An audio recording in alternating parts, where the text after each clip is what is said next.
манай компаниудын одоо хөгжил гэхэлэр 20 дахь жил л байгаа байхгүй.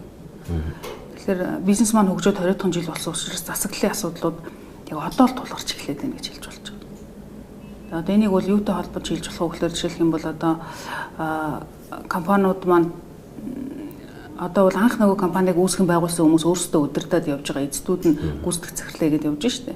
Гэтэл дараагийн нэрэн үеийг яаж гаргаж ирэх вэ? Дараагийн шинэ үеийг яаж гаргаж ирэх вэ? Залгамж шалгаа яаж тодорхойлох вэ?